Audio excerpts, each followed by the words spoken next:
defeated. But look at you and listen to you, you know the secret.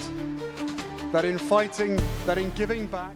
Grab your tea, grab your biscuits, and honestly, maybe grab something a little stronger because we are about to dive into what might be the most satisfying, yet absolutely infuriating, royal smackdown we have ever witnessed. I am shaking my head just thinking about it. You know, we have sat here for years, literal years, listening to the whining, the moaning, the "my family cut me off" sob stories from Montecito moaners. We've heard them claim they wanted financial independence. We've heard them claim they were the victims of a cruel institution. But today the curtain has been ripped back, the lights are on, and we see the ugly, naked truth of what was really happening behind palace doors. And it boils down to 5 glorious words from our King Charles III. I am not a bank. Now, I know you guys are excited for more, but before we delve into further discussion, if you haven't subscribed, come on guys, what are you waiting for? Hit like, subscribe, and ring that notification bell ASAP. So now, the satisfaction. Can you feel it? It's palpable. Reports are coming out thick and fast, especially from Robert Jobson's explosive new book, The Windsor Legacy, and backed up by page 6, revealing that the relationship between Prince Harry and his father didn't just cool off, it incinerated because Harry was the brainwashed puppet. He had the absolute audacity to swear at the future King of England while demanding cash. You heard me right. He didn't ask politely, he didn't come hat in hand, he allegedly swore at his own father, the man who funded his entire life, the man who walked his wife down the aisle when her own father was discarded, and demanded funds. And why? Because the Hollywood dream is dying and Meghan's as-ever investment is looking more like as never. Let's really break this down because the context here is everything. Do you remember the Megxit statement? I know, we try to block it out, but cast your mind back to January 2020. They put up that shiny website, didn't they? They released that statement saying they wanted to step back and work to become financially independent. Financially independent, that was the selling point. They were going to be billionaires. They were going to be the next Obamas. They were going to have Netflix, Spotify, books, speaking gigs. They were too good for the civil list. They were too good for the taxpayer-funded life of public service. They wanted the big bucks. So fast forward to now, what happened to that independence? It turns out it was all a bluff, or at least it was a bluff that failed spectacularly, because while they were publicly preaching about freedom, privately, Harry was reported to be blowing up his father's phone, screaming for money. And when the Bank of Pa finally closed its doors, Harry didn't take it like a man. He didn't say, okay, I chose this, I'll figure it out. No, he threw a tantrum, a foul-mouthed, petulant, childish tantrum. King Charles, who's a man of immense patience, look at what he's put up with, finally snapped. And can you blame him? Imagine you have a son in his mid-30s, you have given him millions, you have given him an education, a status, a platform. He spits in your face, trashes your wife, our beloved Queen Camilla, lies about your other son, Prince William, and then calls you up to say, give me more money or else. And not just asking, swearing. The disrespect is visceral. It makes my stomach turn. This is the king. Even if he wasn't the king, he is his father. But Harry, completely lost in the sauce of Meghan's narcissism, seemingly forgot that respect is a two-way street. The report says that Charles was simply fed up. He stopped taking the calls. He obliterated Harry with that line, I am not a bank. It's such a perfect, cutting response because it strips away all the emotion Harry tries to weaponize. Harry tries to make it about security or love or support. Charles cuts right to the chase. You are treating me like an ATM. And once an ATM stops dispensing cash, you don't swear at it. You walk away and get a job. But Harry doesn't know how to get a job, does he? He only knows how to trade on his name. And let's talk about the late, great Queen Elizabeth II. Bless her heart. We miss her every single day, don't we? This new information sheds such a heartbreaking light on her final years. Harry loves to spin this narrative that he and his grandmother had a special relationship, that he was protecting her, that they were tight until the end. But the truth? The truth, according to these reports, is that Her Majesty was exhausted by him. She was perplexed by his behavior. She found the whole Sussex exit quite mad. She felt let down. She was so tired of the drama, the constant ringing, the constant demands from Harry and Meghan, that she actually pawned him off to Charles. She essentially said, "I can't deal with this anymore. Here's your son, you handle him." Can you imagine how bad it must have been for the Queen, a woman who dealt with wars, political upheavals, and family scandals for 70 years, to say, "This is too much for me"? It breaks my heart. They tormented her in her final years with their greed and their neediness, and for what?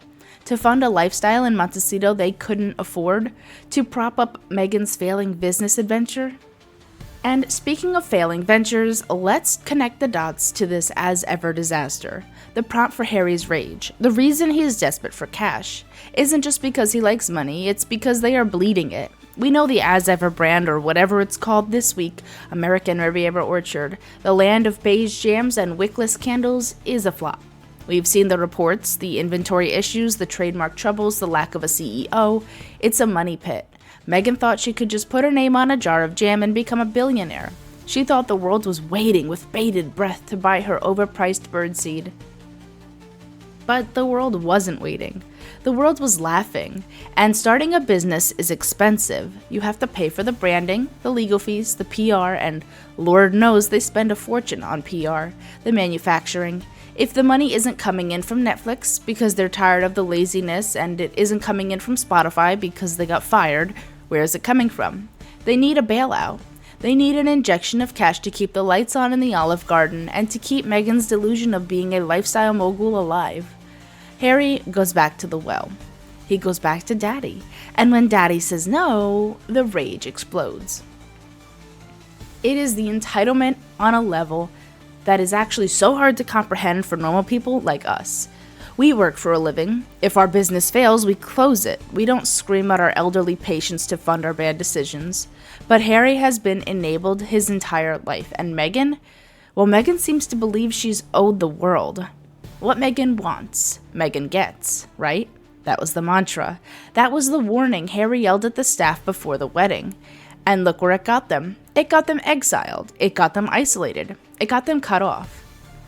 The book also touches on something that I think is so important to remember, the beginning.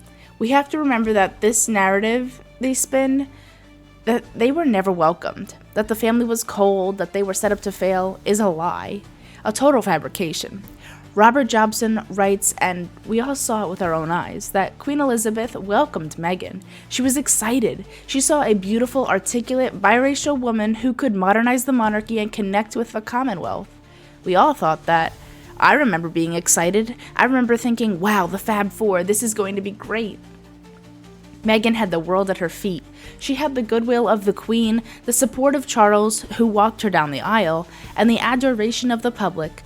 She could have been the most popular royal after the Queen. All she had to do was the work. All she had to do was show up, cut the ribbons, shake the hands, and respect the hierarchy. But that wasn't enough. It's never enough for a narcissist. She didn't want to be a working royal, she wanted to be a celebrity royal. She didn't want to serve, she wanted to star. And when she realized that being a duchess meant walking behind Catherine, meant following protocol, meant not accepting freebies, she burned it all down. And Harry, instead of explaining the rules to her, instead of protecting his family from her ambition, became her enforcer. He became the petulant, short-tempered brat that the staff were terrified of. The stories about the tiara, about the arguments with Angela Kelly, it all paints a picture of a man who had lost all sense of perspective. He wasn't protecting his wife, he was indulging her worst impulses. And now he's paying the price. The contrast with the working royals today could not be starker.